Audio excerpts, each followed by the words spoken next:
Here we go, ladies and gentlemen, boys and girls. Final women's match today, leg 3, day 1 of the Asia Rugby 7 series. Going to be Japan, front runners, perennial champions of Asian women's rugby, up against Hong Kong.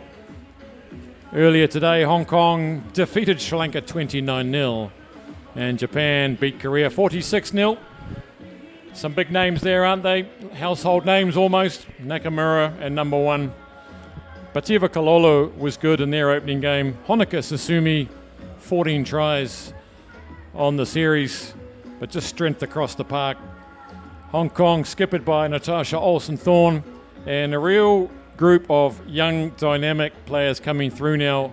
Melody Lee, Chan Chi-Shing, Jessica Ho, and on the bench, some dangerous players as well. Aggie Poon as they take the field. Japan have won legs 1 and 2 and sit on 24 points. Hong Kong trail way back on 14 points. Kazakhstan and China ahead of them on the log. There is the communal breath as Olsen-Thorn imparts the last few words. Skipper for Japan, Okuroda, gets in there with a few final words for her charges. Charlie Brown from Singapore is our referee. Can anyone stop this Japanese machine, Jed Thine? It's a big ask to take on Japan, and it's an even bigger ask to perhaps become triumphant. If there's a team with the kind of tenacity and the skill and the fitness to take them, then maybe it could be Hong Kong. So the rain has just stopped. About 20 minutes of rain, so a little bit greasy on the surface, otherwise fairly good underfoot. Pativa Kalolo with an early touch gets chased down by Chan. Harano fires that one away. Here's Nakamura just sizing up the options.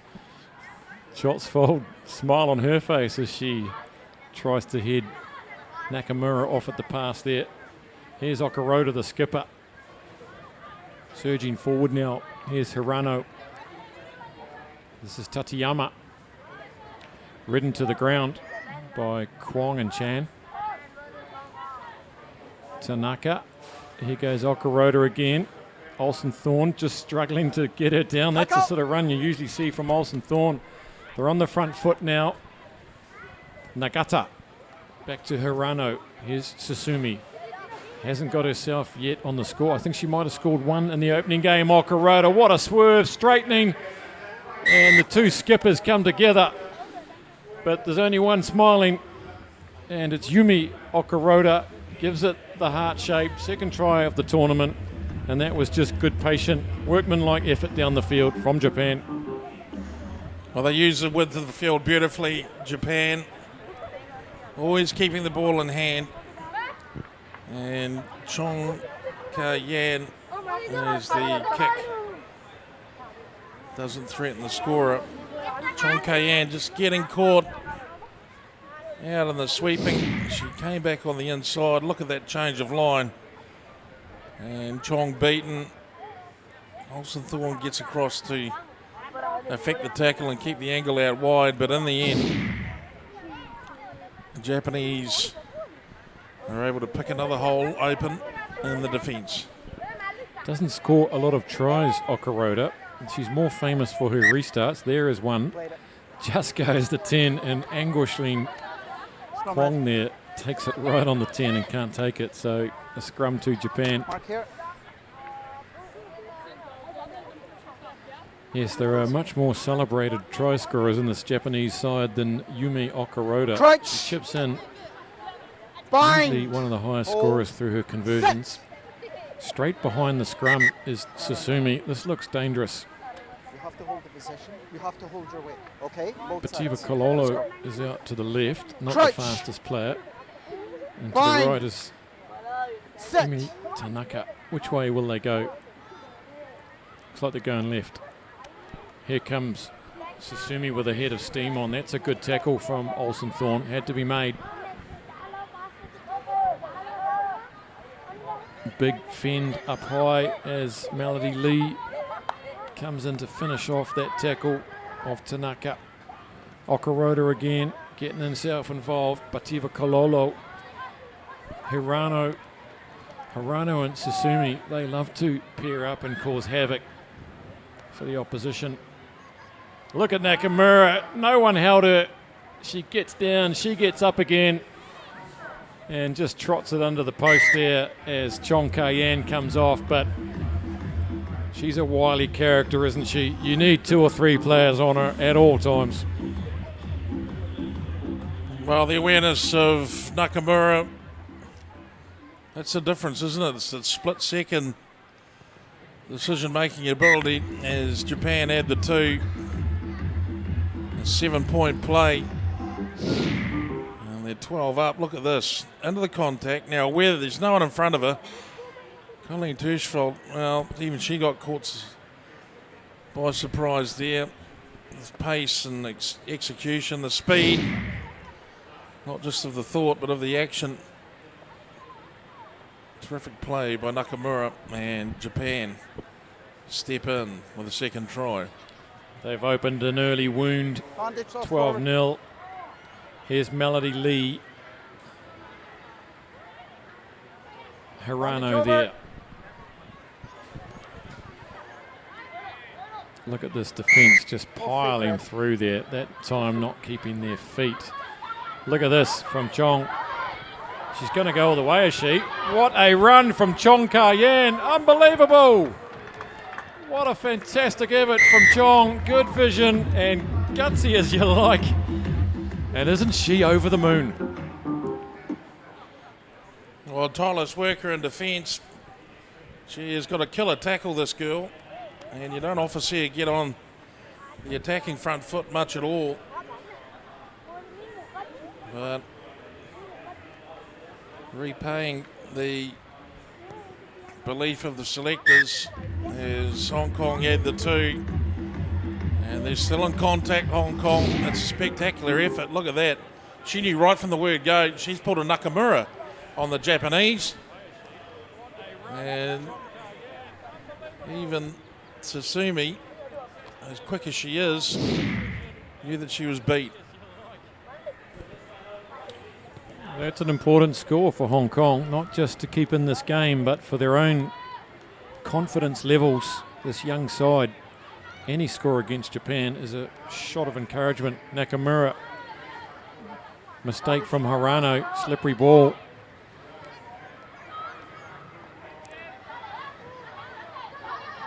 It was at the Qingtao Sevens in 2015 when No advantage, come back. we happened to see Hong Kong beat Japan and China in the semis and final to take their first and only cup final victory.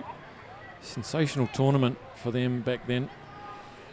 Everyone, a lot of these players were there. Olsen Thorne and Aggie Poon for sure. Bind.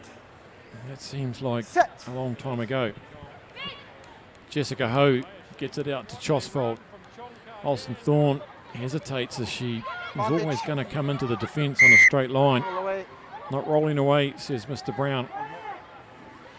Japan won't mind soaking up some pressure and testing their defensive structures. I mean, in reality, they're most likely going to come up against China or Kazakhstan tomorrow at some point. Let's go. Lee to Chosfold. Something cooking here. Olsen Thorne straightens up. Heads into Nakamura. It's like an octopus once she gets over the ball, Nakamura. Kwong. 7 minutes up on the clock. Hong Kong desperate for another score. Look at them coming out of the line there. It's Bativa Kololo. Chosfold playing with a smile on her face today.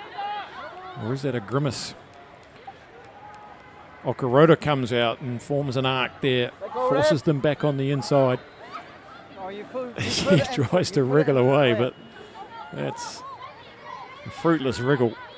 She points to the posterior of the person trapping her in there. Quite humorous. And that is half time.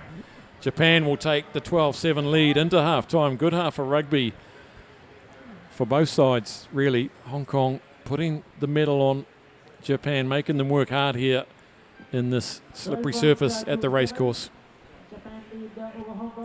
Well, not many scoring opportunities for either side. Nakamura and Chong really creating something out of nothing for both of their teams.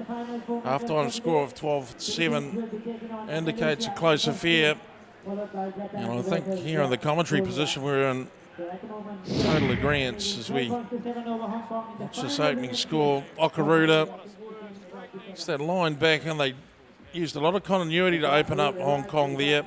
Nakamura's reactions there cannot be bettered.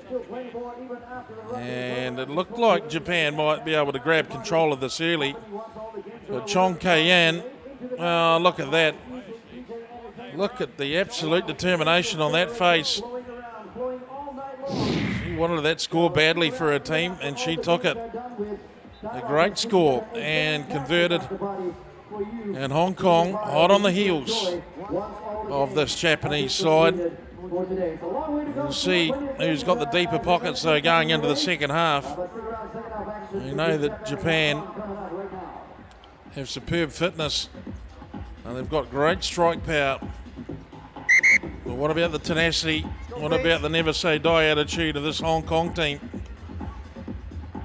Certainly haven't been threatening any tournament wins, but maybe, just maybe, they've got an upset in their pocket for Japan today. We'll see. The next 7 minutes, all important, both for this lady, Nakamura of Japan. Ready? As Charlie Brown gets ready to let him loose one more time. Yumi Okaroda, try scorer. Look at that. She is right on the 10 metre there, forcing Mr. Brown to make a decision. He's happy with that. Can't have gone more than an inch over. Okaroda receives it back, takes on Olsen Thorne. Try scorer Chong looks on. Not releasing though, which was a bit mean by Olsen Thorne. She comes back and feels that she was offside there. Almost reluctantly clatters into Hirano. Just buying some time there with a little bit of a step there. Bativa Kololo, oh, straight in the face of Chan.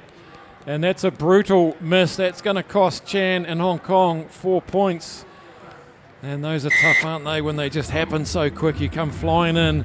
Bativa Kololo, like a Dalek, just gets that straight arm. She hasn't got the longest arms either, but very effective. Well, as you saw, an absolute rock. In terms of balance, very, very little margins to work with as she strode off down the sidelines. And improved the angle considerably. 7 points for Japan.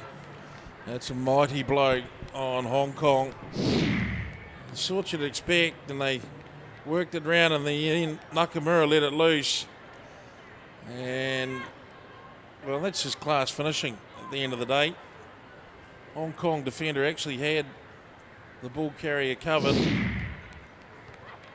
Having them covered and stopping them are two different things. Not 10. So there's a bit of gap now, 12 points. Hong Kong going to have to work hard. Will they bring on Aggie Poon? Looks like they've brought on Stephanie Chan. Well, they can make this gap, Hong Kong. Poon is on the field. Here she comes on a short ball. Move It was a on. little bit telegraphed though there. The Japanese defence made easy work of that. The idea was right, but you could read that a mile off. Japanese defence far too well organised to fall for that old trick. Other teams might have. Here goes Yumi Hirano. Strangely being kept off the score sheet. Nakamura. Okaroda. Tanaka looks outside for Nagata. And look at Olsen Thorne. She is a box of bees. Look how she goes in there. Eager as you like. Nakamura off the right foot. She sees there's no one at home. Class, class, class. And she takes her second try, and that should be the ball game perhaps. Well, the great Nakamura grabs the game by the scruff of the neck, beats Aggie Poon, absolutely skinned Aggie Poon, and thunders one in for her side. Kickable position. 7 more points for Japan, and they're just establishing a lead while at the same time showing their class. Let's take a look at the end of this. Nakamura does Aggie Poon for all money there. Angled back on the inside. Poon overcommitted, moving out into the centre. And really, when you've got the best women's player in Asia playing for you, you've got to back yourself. The difference there, wasn't it? Poon came in earlier on a bit of Hong Kong possession and they telegraphed it. Oh, that one's, is that a falcon off the face? It's Chong couldn't take that one, but Okaroda again just getting that right on the money. Another attacking scrum here, about 30 metres out. Substitutions coming. On comes Tomomi Kozasa in 9. Nakamura is going to take a well-earned rest, save herself for the Sri Lanka game tomorrow morning. Crutch. Bind. Set. So they've got one player on the blind. Here goes Hirano, just running across the field. Fires one out to Kurogi. Good tackle coming in from Chong. Okaroda's there, feeds it up, and look at that. They're just running good lines, aren't they? And when the defence is going backwards, it's a little bit greasy. It's straight lines that are hard to defend. This time, Tomomi Kozasa, second try of the tournament.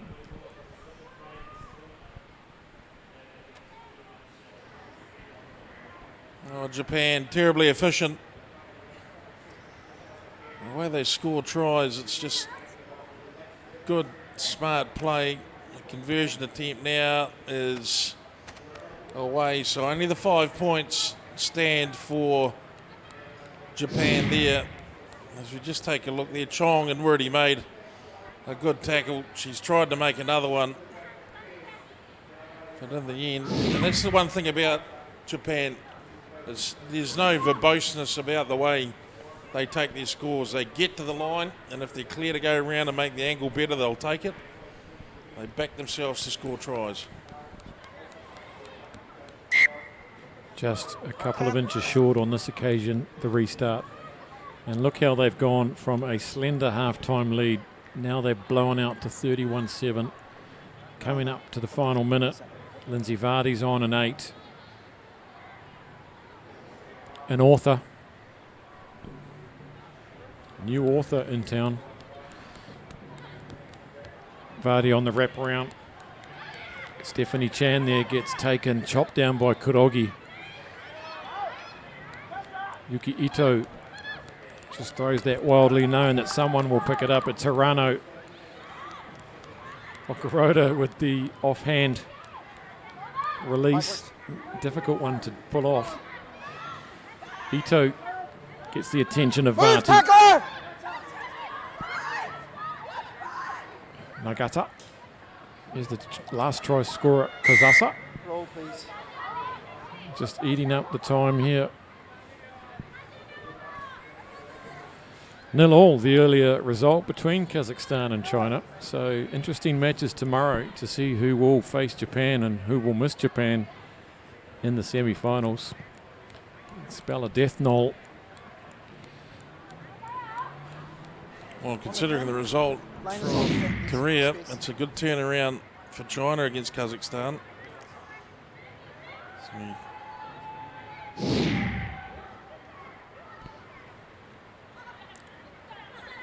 Hirano into overtime now. Alison Thorne playing the full 14 minutes these days. Often her asthma will prevent her from doing that. Here goes Nagata. Gets on the outside of Poon, who does enough to tip her up and saves another try. Just got a finger on her and saved them another 5-pointer. There is the final whistle. So comprehensive by Japan. Made to work for it early on by Hong Kong. And they've come out winners here. 31 points to 7. Professional, efficient, and ruthless. And a joy to watch. 31 points to 7. And that is the final women's game of the afternoon. We stand by now for the Philippines versus Malaysia in the men's side of the tournament.